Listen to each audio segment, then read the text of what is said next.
welcome to the opening of the Black History Month celebration for 2016 for San Antonio College. My name is Barbara Knox. I am the chair of the Black History Month Committee.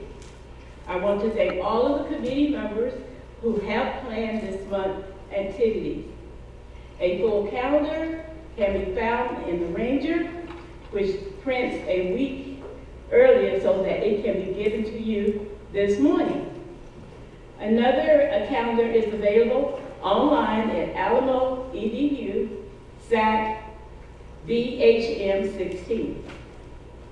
Some housekeeping rules. Please silence your cell phones. This year's theme is Hallowed Ground, Sites of African American Memories. Other things I would like to call your attention to include the Dallas Black Dance Theater. This is a free program for our students as well as our community. So be sure to tell your family and friends that on February the 12th, which is a Friday, at 7 p.m., here at the McAllister Auditorium, this will be presented in joint with the Faces Committee. It's going to be a fabulous thing to see. Another activity is the choir concert and chambers. These are our students here at our college. This program will take place Thursday, February the 15th at 7:30, again at the McAllister. We have an essay contest, which has a deadline of 5 p.m. Wednesday, February the 17th. So for more details about the essay contest, Professor Jane Hughes Hansen in the English department is there to assist you. All events are free again and open to the public, so please come out and participate in these activities that we have created for all of you. And now I would like to bring up Dr. Jonathan Blackwood, our Vice President for Academic Success. Thank you.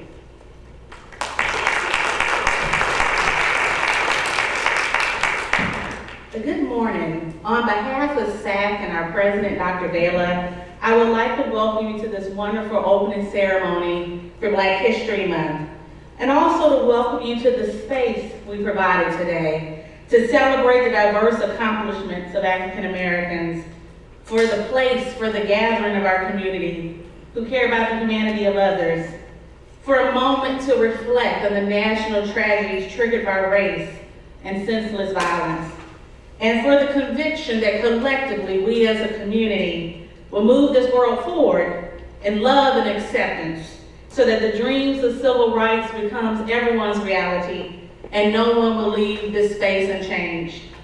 I've personally been most impacted by the stories I would hear growing up on the South on my mother's front porch. And there was one story she told me that changed me forever. She had grown up a childhood friend of Dr. Martin Luther King, and I would always ask her, what was it like to know him? As an icon I'd only read about, he just never seemed to me like he was an ordinary man. And so I would say, Mama, what was he like? And her answer has always stunned me. She said, girl, he wasn't nothing but old dusty black boy then. She said, nobody knew that he would become king. Now, since he was a king by birthright, then she was saying something much deeper. She was saying there was a time, even in King's life, that no one could see his purpose. And that got me excited, because I thought if no one could see his greatness, and he changed the world, then what could that mean for me and you? As I walked away convinced that if God could make a little dusty black boy king, then certainly he could do something for us. Let our hearts be open today to the purpose that may be yet lying dormant in our lives, so that we learn to touch the world in our own way. Allow the story and the experiences of our speakers today encourage us, challenge us, and inspire us, that each of us may move into our own destiny from the dust. Thank you.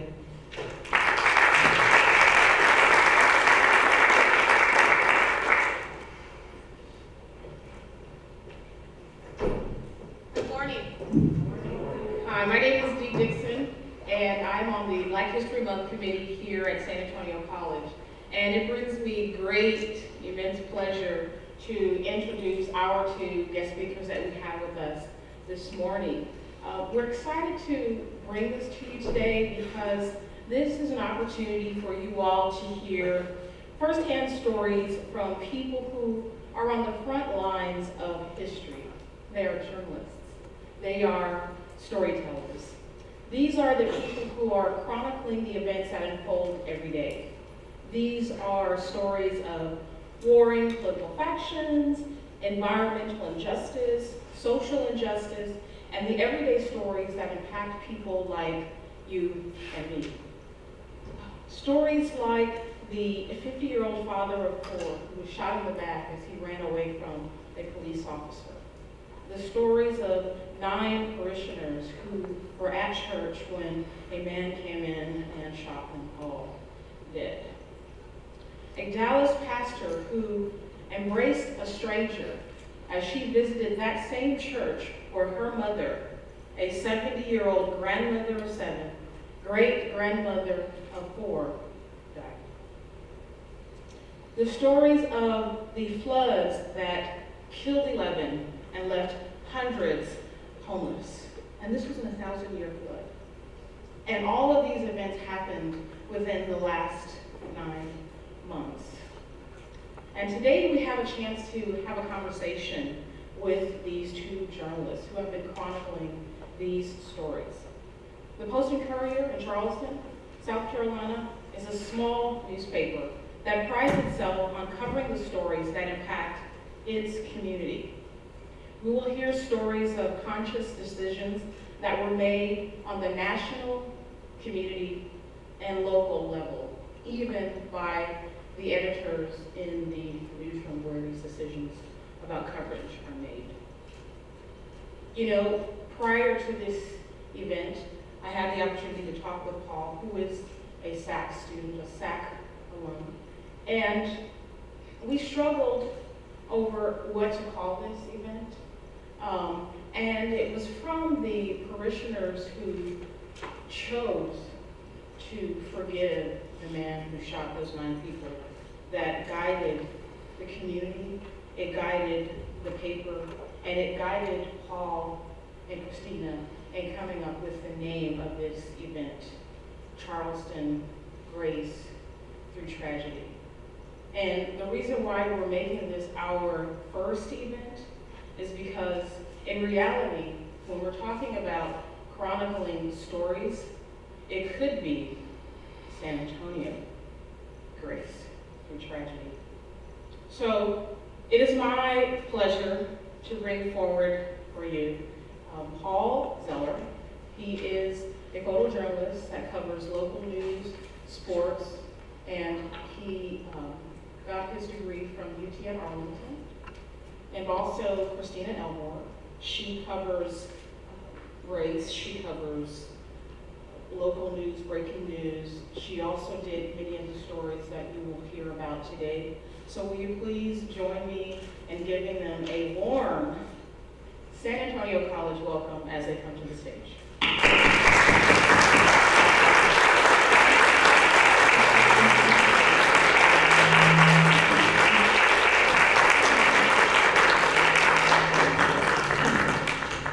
Wow. I think there's some feedback. If you want to go ahead and have a seat or anything. Thank you. I'm not used to being on this side. I'm used to being on that side over there, so this is very uncomfortable. Just a little bit. Obviously, I'm Paul, and this is Christina. Hi, and, Christina Elmore. What a wonderful welcome, introduction to us. We work at the Post and Courier in Charleston, South Carolina. How big is it? Yeah, the coverage area that we cover is about 750,000. Our circulation is roughly around 90,000 or so. So it's a pretty good sized paper for the Charleston area, but not quite as large as you would see in some other areas. But the city of Charleston is very small. It's a peninsula. Maybe 100,000 around that, maybe. I mean, it's a very narrow area, a very small peninsula, really pretty, rich in history, both good and bad. So obviously today, we will go through a little bit of the history that we've dealt with in just 1 year. And, you know, I've said it before, I'll say it again. You know, I covered a lifetime in 1 year. And that's kind of hard. It's very So, let's start. okay. Okay, well, I think that the event that kind of started all of this was the shooting of Walter Scott on April 4th in the city of North Charleston, which is just north of the Charleston Peninsula, like Paul mentioned. But it was a Saturday morning. Paul and I both worked Saturday shifts, so it happened around 9 o'clock or so. It was a very kind of hazy kind of day.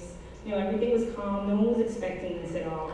But shots were fired in a North Charleston community, and it started with a traffic stop where you have an officer, Michael Slager, who pulls over Walter Scott while he was driving to an auto parts store, and a broken taillight. So he pulls him over for a broken taillight, and the situation just escalates from there. At some point, you have Walter Scott kind of fleeing the traffic stop, and you have Michael Slager obviously pursuing him. A confrontation ensues, and shots are fired. But the thing about it, at least for Paul and I and the entire community, no one really understood the magnitude of what happened. We knew that, you know, a man was killed. We knew that he was killed by an officer's gunfire, but we didn't know the specifics of it. And that goes for everyone involved. I mean, here you have Walter Scott's brother, who's taking pictures. I remember he was there. Just believe. Yeah. This is not my brother. This is not how my brother would act or react to anything. I'm shocked, and he was probably in a state of shock and just I don't. It was a very odd scene. It was different than anything I think you said you've ever covered. Yeah, it was very different. I mean, you know, Scott's brother, he didn't want to talk to us at that time. He was just maneuvering around the scene, taking photos. The police had released a statement just essentially saying, what we said, that there was a confrontation between the officer and Walter Scott, and they alleged that, you know, Walter Scott had tried to reach for the officer's taser, and the shots were fired as a result of that. When, like I said, Paul and I both work Saturday shifts. This happened early in the morning. I typically work night shifts on Saturdays, so I came in a little early for my shift, but it was a few hours after the incident actually happened, maybe around 12:30, 1 o'clock or so. And for me, like Paul mentioned, it was completely, I saw something I wasn't entirely expecting. The scene was very, very active. I mean, here you have, like, not here, but there were, like, the yellow tape was still around the scene. There was a large police presence. You had SLED agents who were looking around, investigating still. And for me, normally, if I'm coming to a shooting that far after it happened, I expect there to be some presence, but not quite as large and not quite as active as it was at that point today. So I knew something was slightly different about this particular situation, but like I said, I had no idea what it would be. But nothing prepared us for what happened the next couple of days. A young man came forward, had video. It was all kind of swept under the table. It was just an officer-involved shooting, and all of a sudden this video emerges. And this video definitely shows this officer taking shots at this gentleman with his back turned, running away from him. And that changed everything for us. Yeah, it was 8 shots that were fired. 5 of them struck Walter Scott. He was shot primarily in his back. Now, 1 hit his ear. But just the description of what was released by police didn't seem to match entirely with what we were seeing in the video. So the video comes out, the mayor's of North Charleston reacts immediately and arrests Michael Slager. And I think it was good that they did that. There was no debating it. They quickly arrested him. The next morning we wake up to this. People are upset, they're outraged. We understood it. But what we didn't realize is, I've never experienced this before, not because I've never experienced protests before, but was this. We never experienced this before. The national presence on us was just deafening. We were usually sitting there shooting with a couple of photographers around us. We went from that to 50 photographers from around the world, from Japan, from Asia, from just everywhere, and they all descended on this spot. And this put us in the world news. And we weren't expecting that. you know, we're trying to cover it the best we can, and we're competing with all these other people to try to get the message out. And the thing that I've learned from this is that national media really dilutes the message. It was very interesting to watch how the story changed the moment CNN turned on a camera. It became less about them and more about, you know, this microphone right in front of them. And so we had to deal with that. And you know, it's hard. These people are, you know, they want to be heard, and so they're gonna stand there and tell the camera how they feel. And we want to do the same thing. We want to tell the people how the world how they're feeling in our city. Yeah. You know, everybody's feeling the same thing. Exactly. And if anything, it kind of shows, to me at least, the importance of local news, as Paul mentioned. I mean, when you have a situation like this, when you have our paper, which has been around for an extremely long time. The oldest paper in Yes, the South oldest Carolina. paper in the state and portions, region of the South. But we have those connections in that community that, you know, CNN wouldn't necessarily have, or the New York Times wouldn't necessarily have. So we were getting stories and from our connections and the people that we would speak to that can sometimes be lost from the national perspective, especially if you're, you know, a national reporter who's been covering mass shooting after mass shooting after mass shooting, whereas for us at least, this was a very new experience that our city had never been through before. So for us as reporters to cover it, not having that same kind of experience, it's almost like our paper was going through this as well, just similar to what our city is going through, just from a coverage perspective. Right, and it's carried on. It carried on and on. And we, you know, the North Charleston is trying to handle this the best they can. We're trying to handle the best we could. But it was a circus. It was a media circus. And the thing was, is we were so involved. We were running ourselves ragged. Yeah. We get on the scene at 8 in the morning. I'm leaving at 8 o'clock at night. And at midnight. Yeah. So it was a lot. And I think we just wore ourselves out trying to cover this because we felt like we had to cover this better than the national media. We had to give give the voice to them as well. And we were doing it, but at what cost to us really? We were worn out. We were mentally, physically, emotionally, in every way possible. And you know, the interesting thing about this situation is just, I don't think any of us thought anything could possibly like top this situation for us, especially over the course of the year. Like this was just that big of a deal, especially when you kind of compare it to everything else that's going on across the nation, where, you know, the issue of, you know, Black Lives Matter, and, you know, you're seeing officer-involved shootings being analyzed across the nation in a way that it hasn't really been done before. It's just so for this to come so close to home, we knew that this was a very serious situation. We knew that it was a very big deal. We wanted to devote that time and that kind of coverage that this situation deserved.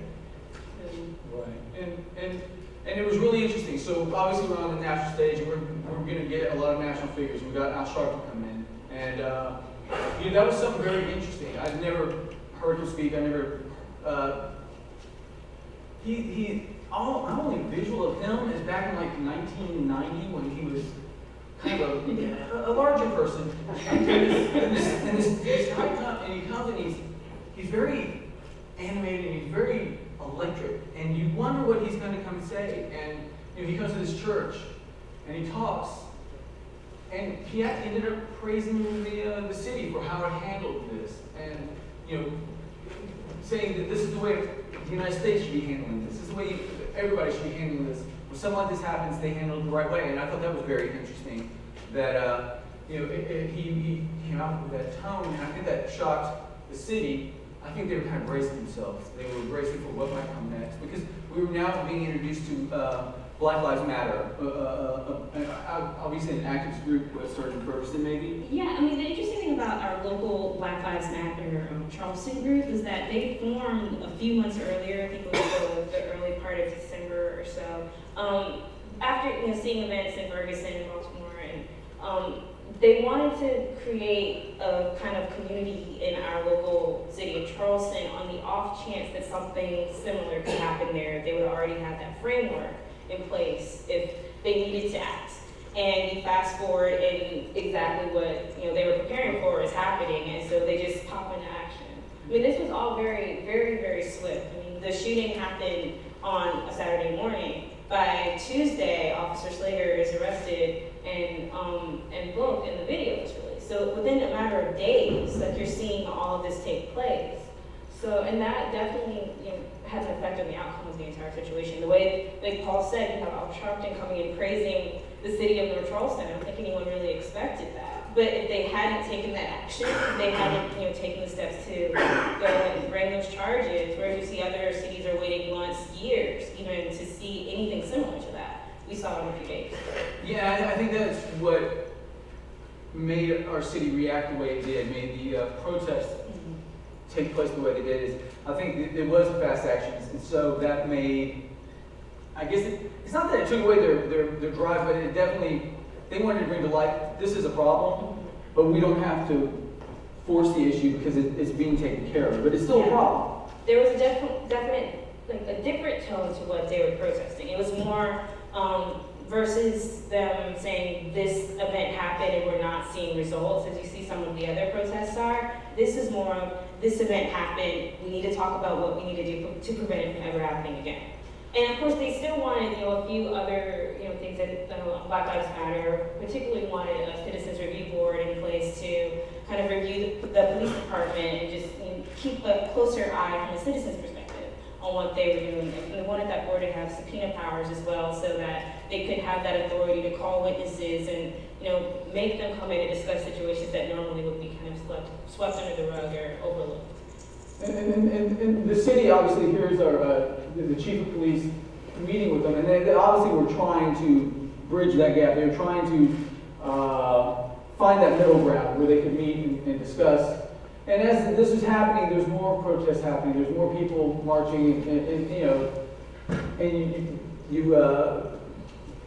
I'm at a loss. But basically, we got to the point where we were seeing protests on a daily basis. That's what was running us ragged. We were trying to cover everything.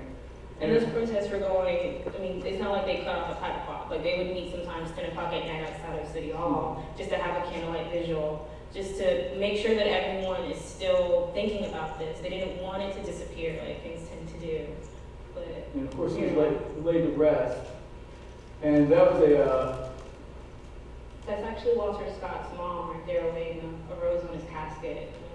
yeah, but I think right after that, it got a little more serious. They got a little more, I don't know what the word is, more aggressive in the protest maybe? More aggressive. And because, like I said, they wanted that citizens review board, they wanted those subpoena powers, and that wasn't happening. Like, that wasn't happening in the way that they wanted it to. Like, they set a deadline. If we want this to happen, we want to sit down and discuss these things with the mayor, with the police department, and they felt like they weren't being, I guess, taken as seriously as they wanted to. So things kind of amped up a little bit. yeah, so as they amped up, people started blocking traffic, doing the different types of protests like that. And I feel like all of a sudden the city backs away and says, you know what, this style that the way you're acting and reacting, we're not interested in dealing with you anymore. We're not interested in working with you anymore. And all of a sudden, it seems like we were leaving, but it was done. It was gone, right? Well, part of that is that you have to also like take into consideration that when things like this happen, it's not like all the citizens respond in the same way. Like the protesters had different perspectives. Like you have the Black Lives Matter group who may be, you know, younger, or maybe a little bit more aggressive, and then you have like the elders who are, you know, from civil rights era. They just want to sit down and have conversation with people in power. And I think a lot of those discussions started happening more kind of off the street. And so we didn't see as much anymore. Yeah. And it kind of got life back to normal. Now, from back to normal for a newspaper photographer is covering sex trade. We did a long series on following sex trafficking. We had a gentleman who was tested with mustard gas during World War II. More crime, but it was back to normal for us. We were gearing up for the political season. The political season in South Carolina is huge. The paper actually won a Pulitzer during this off period as well. We won a Pulitzer for public service. Yeah, public service. But it was back to normal, and then this happened, and it turned us upside down again. Like I said before, like after Walter Scott, a lot of us thought this is it. Like, this is probably the biggest story that we're going to cover this year, probably some of our careers. And then fast forward a couple of months to June 17th, and you have shots fired in a historic African-American church. And it's not just a historic African-American church, it's the historic African-American church in Charleston. And South of Baltimore. he went there for a reason. He went there to make a point. He wanted to start a race war. And that's what he said. Yeah, that's what he wrote in his That's what he wrote. That's what he was out there to do. And it's interesting because later when they talked to him, when he sat there in that church during that Bible study, he actually was beginning to like the people there. He debated, he went back and forth on whether or not he actually wanted to. I mean, it's just, it's hard to talk about, it's hard to describe because it came out of nowhere for all of us. Nobody expected anything of this magnitude. And it was draining for, everyone was in shock. That's the best way to put it. I think that's almost cliche, people say that all the time, but really for a period of time, we had to process that this was even happening. Neither of us were there this night. No. Neither of us were there. We had a night recorder, a night photographer, and they were there until 8 a.m. Waiting, shooting, taking all the photos we could do, writing all the stories, following up. The next day, we were photographers were getting there at 8 a.m. We're leaving, and we go on to our next chaotic journey, and we're going to church services. We're trying to, the city is almost stunned, doesn't know how to react, I think. Yeah. And so it's like, I think everybody was stunned. We're all stunned. At this point in time, none of us are really thinking straight. We're like, what just happened? First of all, there's somebody still on the loose. Yeah. Because at this point in time, nobody knows who did it yet. Which is terrifying, especially like for me. I hate to say this, but when I heard that this happened, I was almost relieved that I wasn't on assignment that night because all I know is that there's somebody on the loose who is targeting Black people. That's all I know. And me as a Black woman, I feel more comfortable knowing that I'm not outside on the street while someone is out on loose. So, but eventually he is apprehended in North Carolina and very, very swiftly brought back to Charleston. Almost that morning, he's found, he's brought back, and He brought to around 11 a.m. or so. And he's brought in, and he goes in for his bond hearing. And this, I think, this hearing is what set the tone for all of Charleston. This is what set the tone for how not just the families, but the city, and really the country reacted to this because, I mean, this is a gentleman who tried to start a race war. And these families came in there and faced him. I mean, they didn't obviously face him, he's on screen, but they faced him. He's in jail, actually. Like that screen there, he's at the county jail. He can hear everything that's going on from there. There's a camera. He can partially see the judge. He can't see the faces of the family members that he harmed, but he can hear what they say. And you're hearing this very clear, this very distinct message that they didn't condone what he did in any way, shape, or form, but they wanted to forgive him. And I think a part of the reason why that message was so clear was because of the religious aspect of it also. You're talking about this happening at a church, where that's a very clear message, at least in the Christian faith, where you have to forgive in situations like this. So like, some of them felt like they maybe didn't even have a choice, but to feel at peace with their own souls, they just had to forgive them. And that just kind of resonated with us. I don't think anyone expected to hear that, especially so soon. I mean, this is the next day. Basically less than 24 hours. Yeah, it's the next day. And it's to hear that message so soon. I know for me, like, even before that bond hearing actually happened, I think our coroner had a press conference to announce the list of victims. Like, all 9 names were read aloud. And, I'm back at the newsroom listening to this. I mean, it's aired on all of the local stations. We're all sitting there in our seats just watching it. We had another reporter who was at the scene, and I'm just listening to the names. And that was the first time that everyone had been identified. I think we got like 4 names down, and I just kind of burst into tears and have to run off to the bathroom and just kind of compose myself and kind of bring it back and go back to my desk and keep working. And so for you to be in that place where you're just emotional and just don't know how to handle it. I mean, I'm a very young reporter. I mean, I've been doing this job professionally for about 5 years now. So I had never experienced anything of this magnitude, of this level. So I wasn't entirely sure how to process it, especially since, I don't know if I mentioned this earlier, but I live in the Charleston area. I'm a native of that area, so it felt very, very personal to me. Even though I wasn't like personally close with any of the victims, but still the thought of this could have been me, it could have been my family, and it's just a Wednesday night Bible study. I mean, that could have been anyone in my family. So, but to hear those families come forward and find the strength within themselves to even vocalize the fact that they forgive this man was very touching for all of us. And then turn it into basically a time of mourning. You have people coming and dropping off flowers. And we were talking about it backstage. They would come and drop off flowers and they pay their respects. And we're not talking about just Charleston natives or Low Country or even just state. There were people coming in from everywhere. They wanted to pay their respects. There were people who were in Charlotte on a vacation and they rented the car to drive down because they had to see this. And you had this mass outpouring of support. The city comes together, the county comes together, everybody comes together to kind of wrap their arms around this church as they're dealing with what has just happened, which again we're still trying to wrap our minds around. It's hard to imagine this could happen during a Bible study in a church. This is what a shooting on the street. This happened in a place of worship, a house of God, and this guy could just blatantly go in there and just kill these nine. And one thing that's very interesting is about the emotional impact of this is that for us as reporters is we all knew Reverend McGee. He was first name basis with all this. He was just an amazing person and very involved in the community. As far as lawmakers go, as far as politicians go, he was very. I mean, he was the pastor of this church. So and like I said, he was a lawmaker as well. So to be that involved in this community, it was just a huge loss for everyone. Everybody at the paper knew him. Everybody was, like I said, first name basis on the paper. So when you hear these names coming across and you hear his name, you just go, everything he's done, everything he was accomplishing, and is now been stopped. He will never be able to finish those projects. Finish what he had started.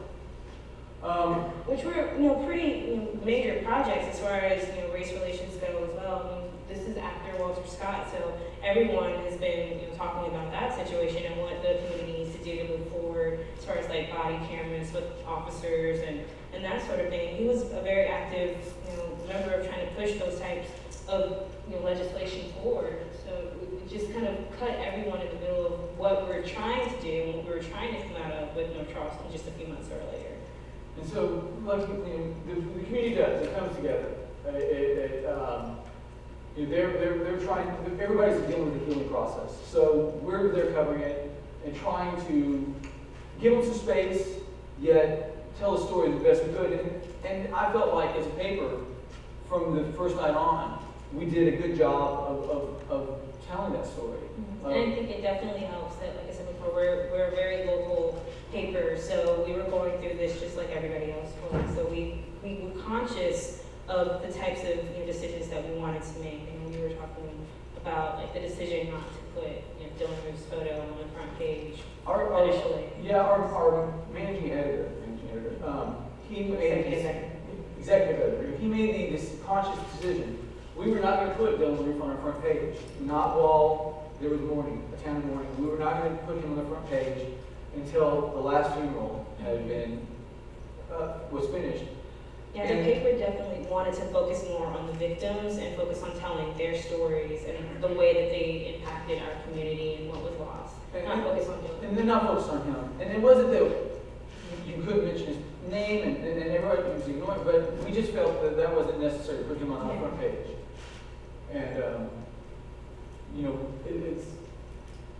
this was the Saturday before the church opens, and the crowds were just coming out in thousands, and it's a busy street in Charleston, and they shut down the whole street, and the street is filled with people. And this is what Dean was talking about.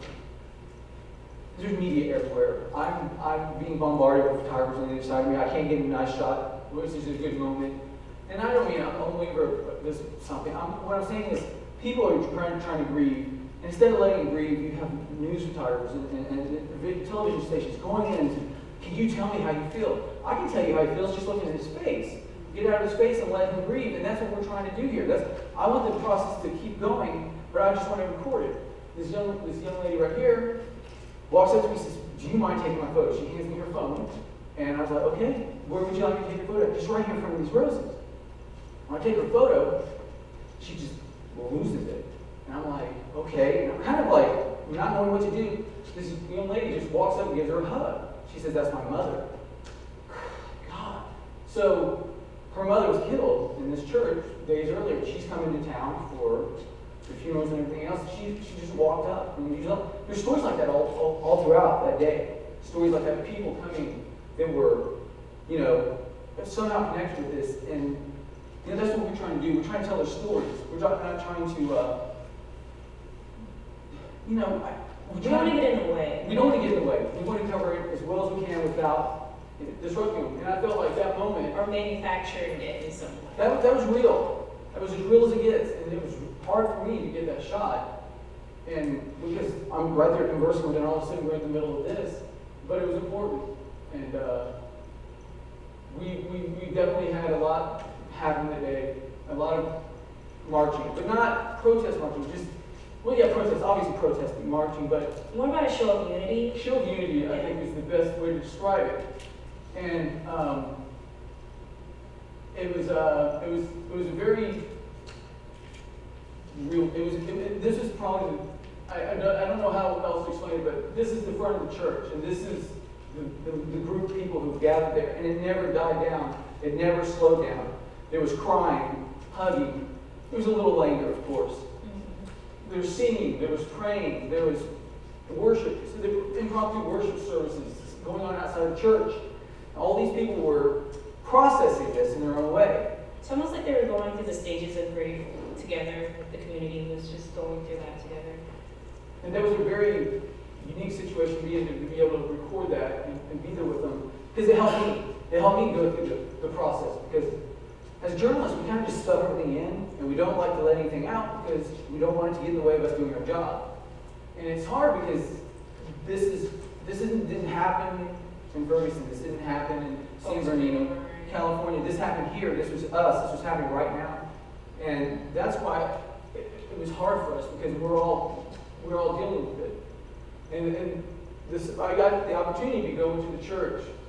Well, I'll tell you that story in a second.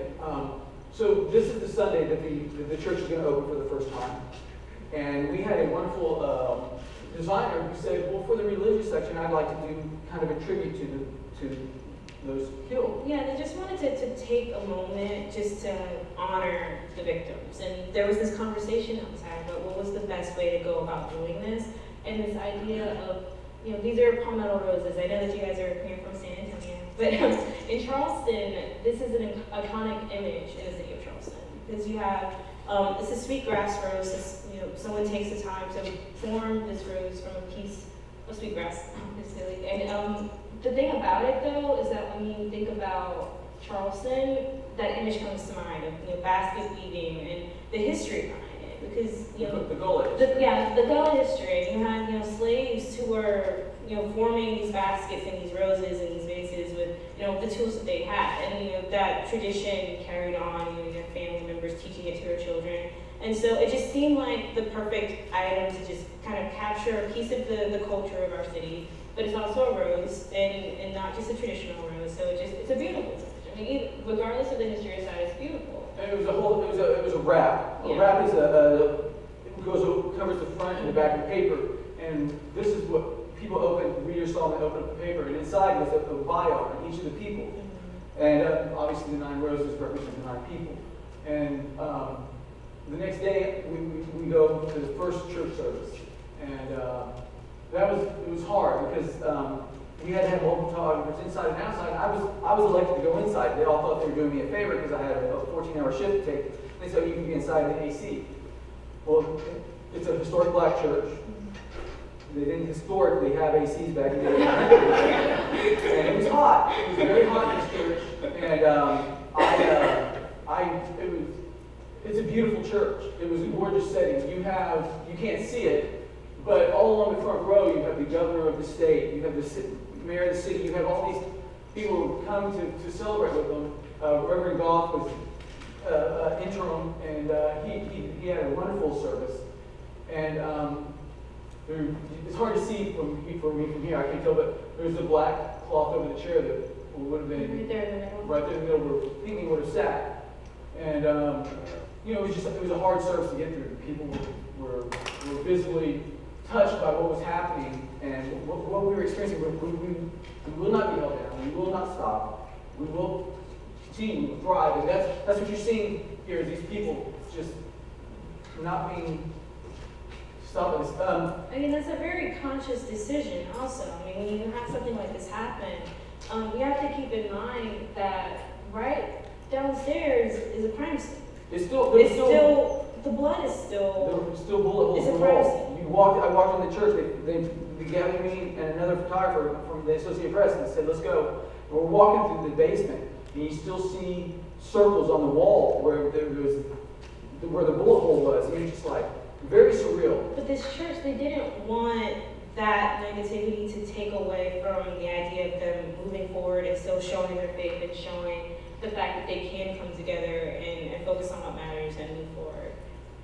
So, some lady on Facebook decides she wants to have a march, link hands across our Ravenel Bridge. It's a very iconic bridge. It's only 10 years old, but it really is an amazing bridge, especially with the landscape of Charleston.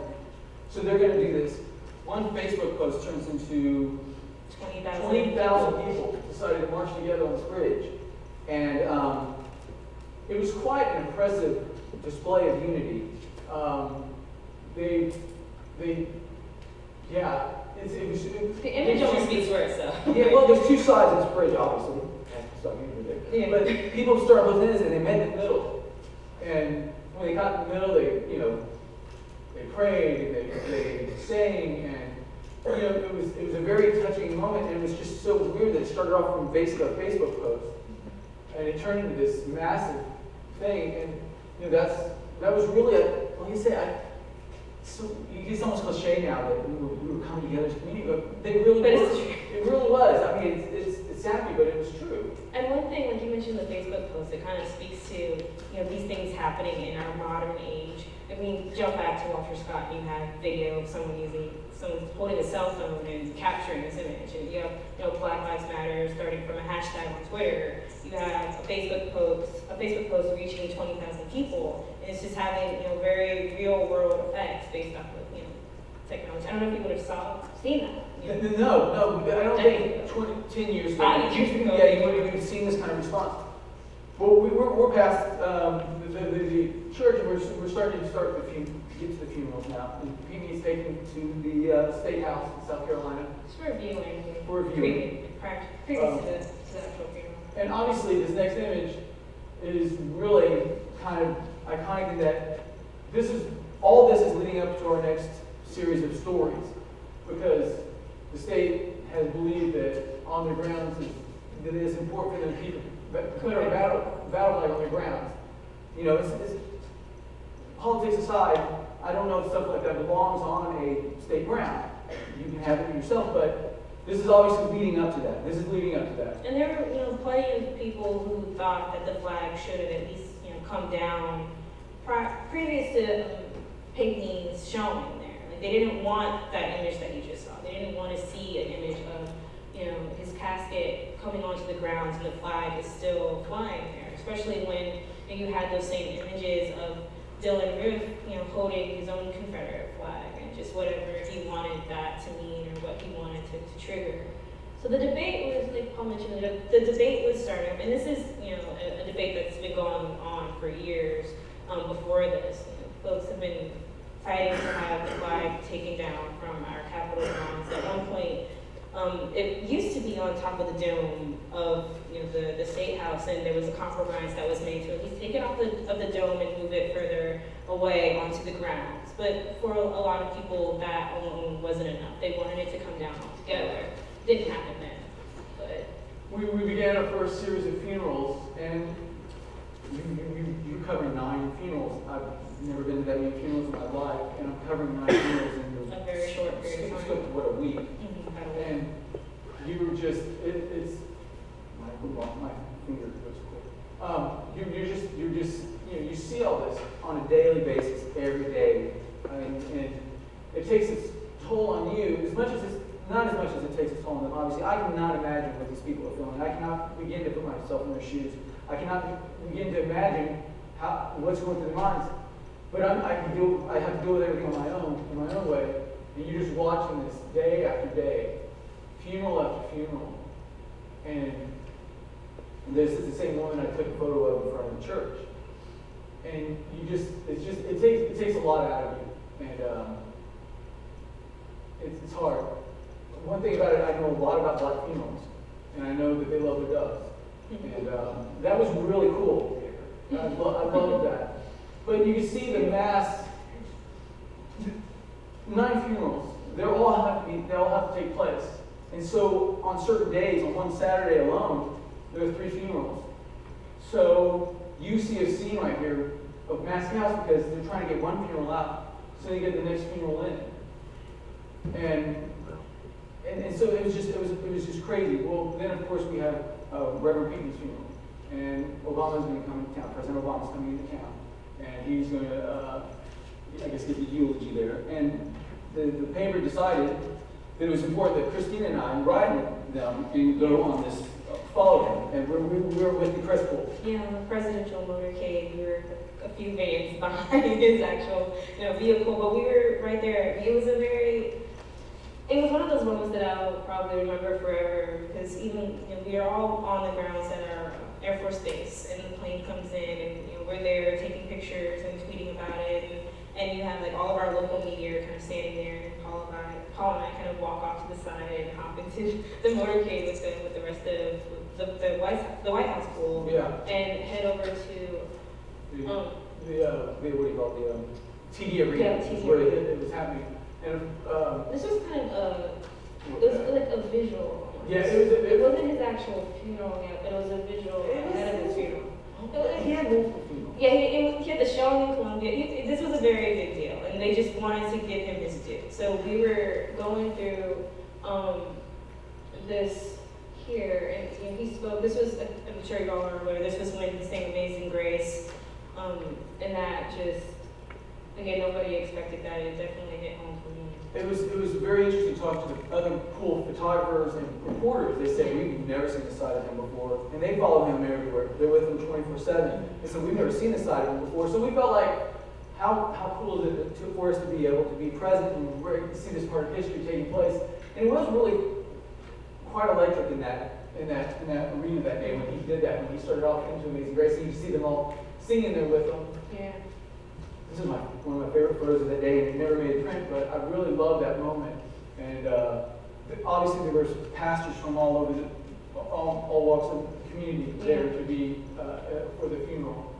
And that was obviously Reverend Pinky's daughter. And he embraced her, and that's what we ran with on our front page the next day. Of course, then we go right back to the next series of funerals again. And It's almost hard to keep track of. it really is. It was just funeral after funeral, and I'm going to get to one slide and just show you how Charleston is hot. There's no doubt. Very humid. Very humid. But this was our hottest on record. That whole summer. That whole summer on record was the hottest on record. And what we dealt with on a daily basis during coverage was it would rain, and the sun would come back out. So as humid as it was before, it was amplified now because of all the water in the ground. And this was the scene almost every day for us. Pouring down rain, then the sun would come out. But what this shows is you have one funeral coming out, and you have everybody else going in for the next funeral. And that's what, it was almost like that's what was happening, this revolving door of funerals. It was very sad to see that. And it was just, like I said, it was a lot of funerals. It was hard to keep track of everything.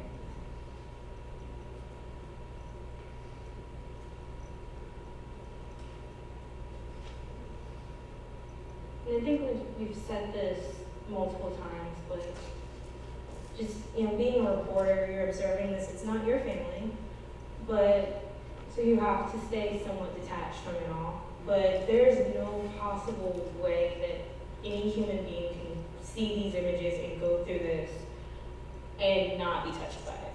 There's no way that you can come out of something like this and not be affected by it.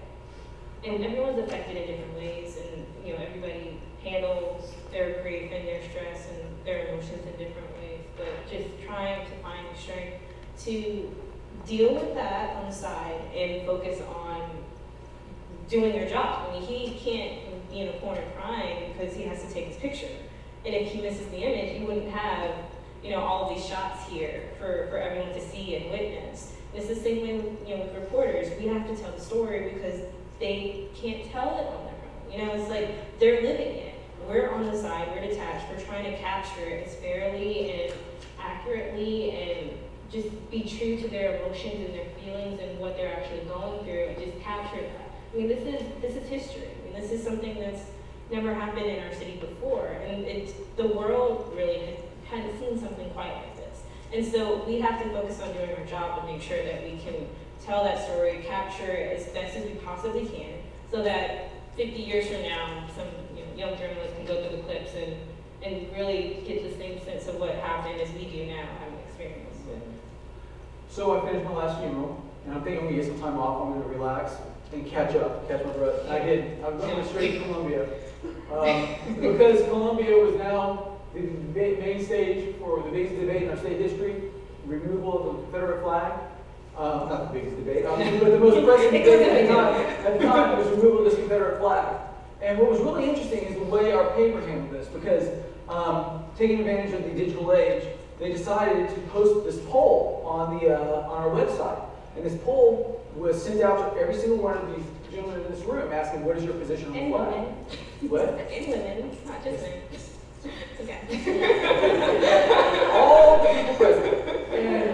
And so we went on our website. You can see where exactly your senator, where they were voting, where they stood on the issue. In real time. Because In real keep in time. mind, like I said, this debate has been going on for years. And, immediately after it happened, you had some folks who were like, it's historic, it speaks to heritage, we don't want it to come down. And you had other folks who were saying, it obviously has to come down, like we just went through. And so I think at first, they kind of started with making phone calls and trying to reach out to each individual, through email, on Twitter, so again, advances in technology. And they were just trying to get an idea of where they stood. And they weren't as forthcoming at first, but then after a while, once the poll started going up, you could see, the pie chart. Yeah, they wanted to know, what's going to happen. So They needed a 2/3 kind of vote to bring it down. So basically, I'm sitting in Columbia for a week, and we're covering all aspects of this because Nikki Haley, the governor, I think she saw a situation where she could turn something we all saw as bad into maybe something positive, and maybe use that momentum to help her get this flag taken down. And so we spent a long week there covering this, and while they're debating it inside and trying to figure out what they're going to do, and you always had two sides, and they were both of them very entrenched. You also had the debate going on outside, and on a daily basis, you have a couple hundred to 1,000 there.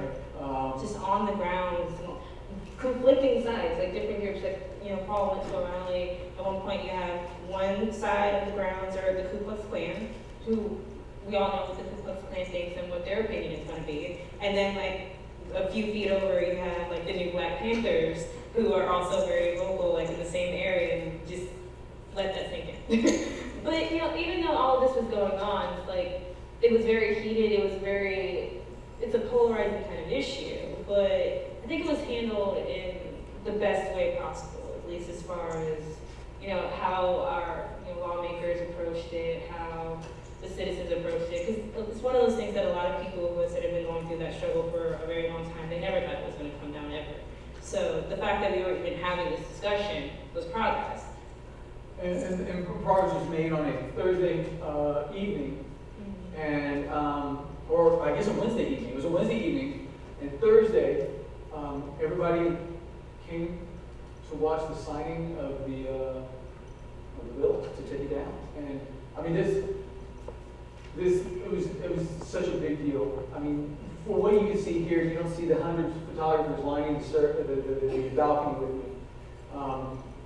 It was quite an eventful moment. It was really cool to be there to see that happen, watching, like I say, everything we've watched is history in the making, obviously, but to see this, it was really Truly historic. And so we stayed up at Columbia, and the next day they brought it down. On that Friday. And Another very hot day. another great hot day, and thousands Same showed up. theme here. Obviously, thousands were there to witness this. It was everybody wanted to see this come down. Some obviously did. There were people in the crowd that didn't want to see it come down. But I mean, you wanted to witness this, and everybody came from all over the state. I remember when, like I was in the crowd, just kind of floating around, observing different perspectives, and I remember at one point, one group of people started chanting, oh, na na na na na na na na, hey, goodbye. That whole chant was like kind of taking over the crowd. Yeah, sorry, I'm not a singer.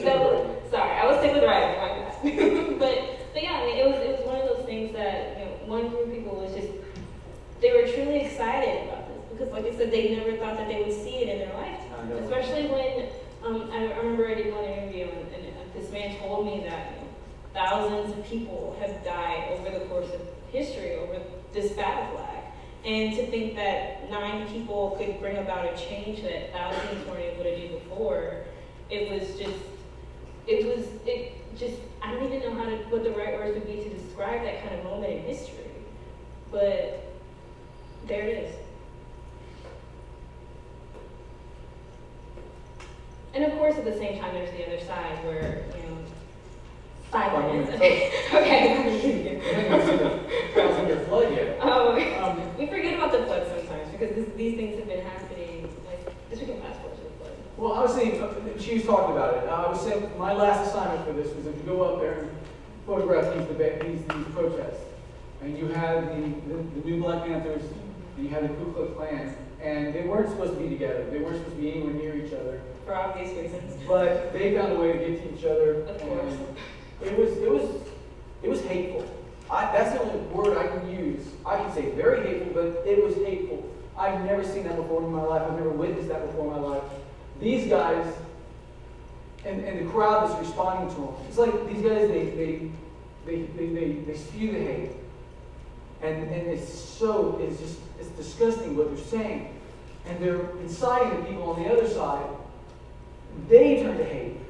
And it's like, all they want to do is they want to cross that barrier to get to this other side, to get to these people, to these clan members. And they're up there and they're like egging them on. You can't do anything. We're going to sit here, white power. And these guys, I'm the barrier. There's a barrier there, but I'm really the barrier. They're on either side of me and they're reaching over me trying to get to each other. They are trying to tear at each other, and I'm sitting in the middle with the camera trying to photograph it. It was a very hard assignment. It was such a hard assignment. They lit that on fire? And I was so happy to get past that. Flood. And I was so excited that we were finally done. For the year, but not And then really. the 1,000-year flood came, and it started raining. And at first it was simple, real simple. Keep Just in a little mind, water. Charleston is one of those cities where, you know, it's on the coast, we're used to rain, we're used to flooding. Believe it or not, whenever we get a heavy rain, our streets turn to this.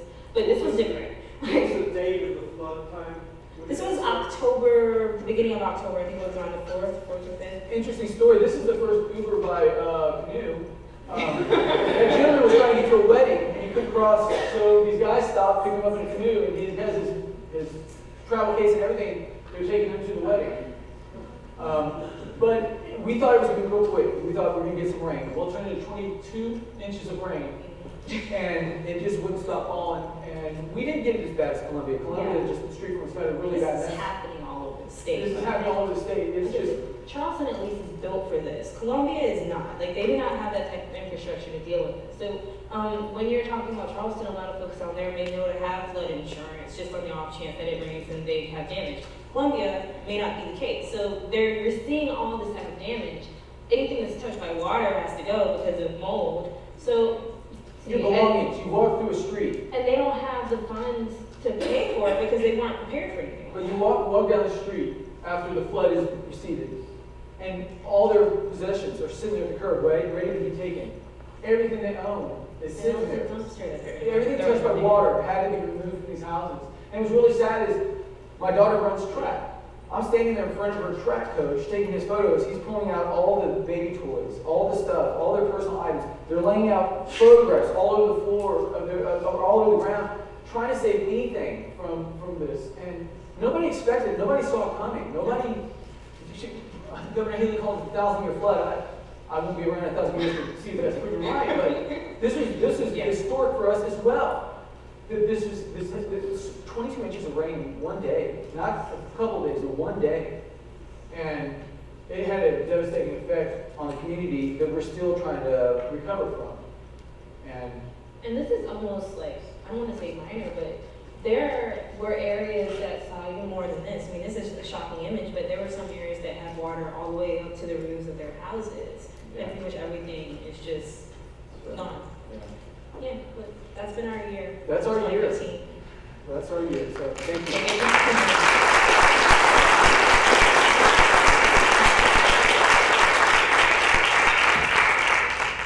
Thank you. Does anybody have any questions that they would like to ask? Someone.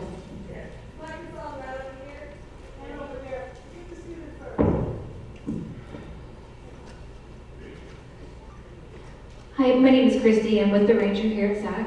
And my question is, after the flag removal, what has the tone been like there in South Carolina? You know, I think I kind of hit on that a little bit as well, where, you know, some areas weren't prepared for this and some areas were a little bit more prepared. So the main thing was to find a way to rebuild. And of course, if you're going to rebuild, you need the funds to do that. And we saw, you know, oh, the flag? Oh, I'm sorry, but you said the blood. I'm sorry. I'm so sorry. Okay, sorry. But the flag, it's one of those things where it's kind of hard to fully, it's still developing. It's probably the best answer for you. Because these cases, these shootings, these incidents happened in 2015, but, you know, Dylan Roof hasn't gone to trial yet, and Michael Slater hasn't gone to trial yet, and that's all supposed to happen this year. So I think everyone is kind of in that place where they're trying to figure out how exactly it's going to play out in trial. I mean, not maybe a couple of weeks ago, 3 weeks ago, Michael Slater's house somehow caught on fire. It was, he got let out on bond. The people of the city were very upset. And so during one of the protests, his house was tried to... Yeah, it's still under investigation. So, but an arson team was... So nothing is done. It's like the year is done, but our coverage really is not done. We're not at a point where we can close the book on this and say... And we won't be for a while. I mean, with Emmanuel, that's a death penalty case. So even, let's say hypothetically that Dylan Roof is convicted, and let's say hypothetically that he is sentenced to death, that sentence probably wouldn't be carried out for decades. I know, like, in the state of South Carolina, I did a package on the death penalty there, and the inmates who are on death row have been there an average of 14 years. So this is something that is going to be on the mind of our community for a very long time.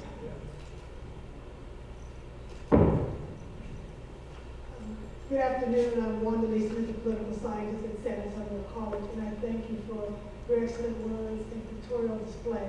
Excellent. And my question to you each individually. These young people are in San Antonio, Texas, and they are lipped with all kinds of terrible secrets. What would you like them to hold on to take action in their own lives in Texas? What do each of you would like? Because when they walk out of here, they've got to hold on to something.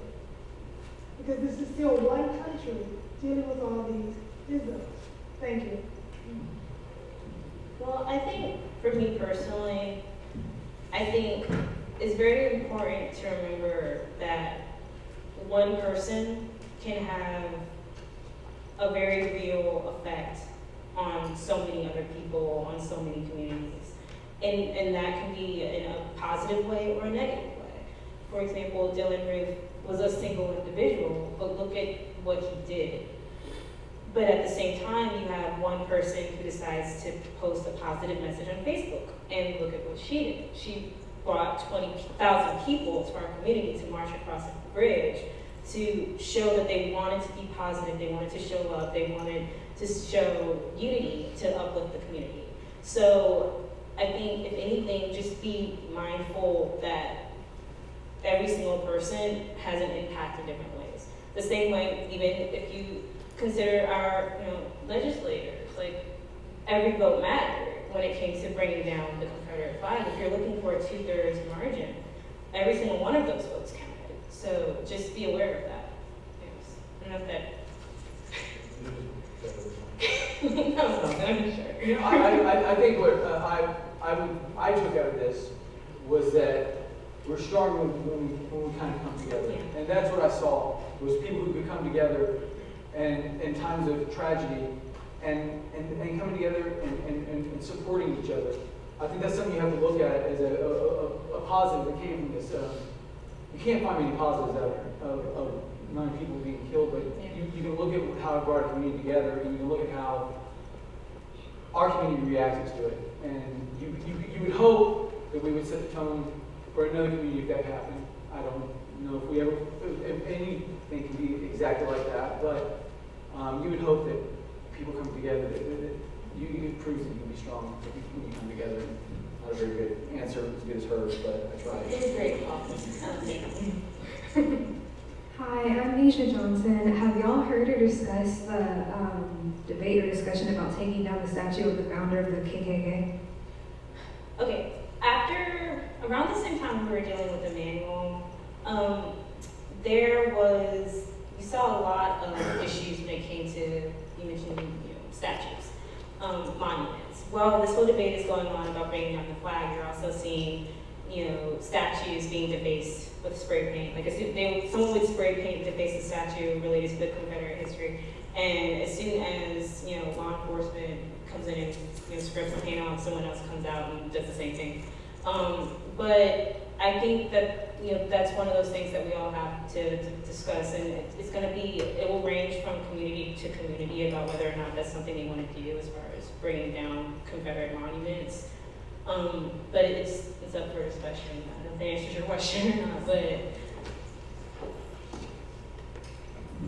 I just want to say how much it meant to me that you said you covered the local news from a local perspective, and you didn't try to change the narrative, you just documented what was happening. And I think that that's why your community was able to heal. thank you. I'd like to say that we were a small part of it. I think I would walk down the street. I'd be on assignment, photographing whatever it was I was photographing at the time, and I would have people stop me, and just stop me on the street. This didn't happen once, twice. It's happened multiple times, and thanking me for the way we've handled ourselves throughout this event, throughout this coverage.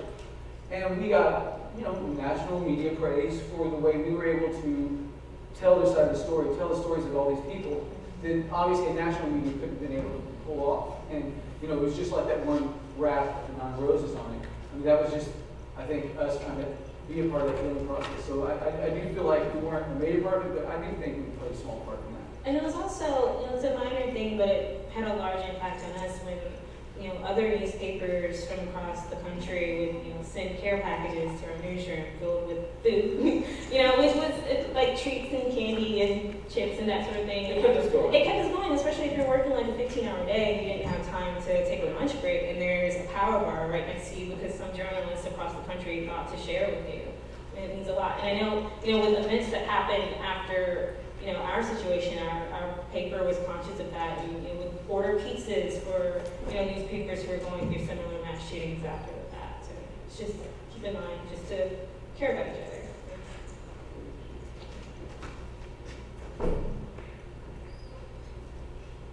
I don't know where the mic is.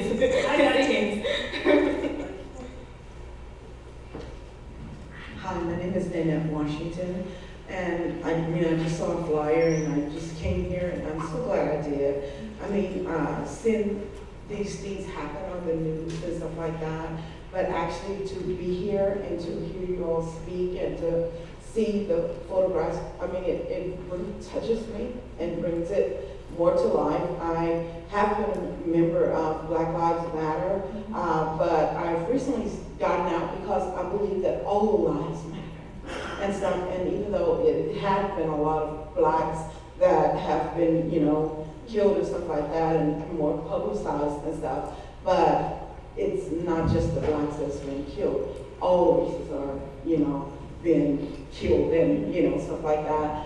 But I just say thank you. I thank you for bringing this. I don't know who did it, but I thank you all for your part that you played in it and have brought it to here, to SAC. And I thank you for it. Thank you very much.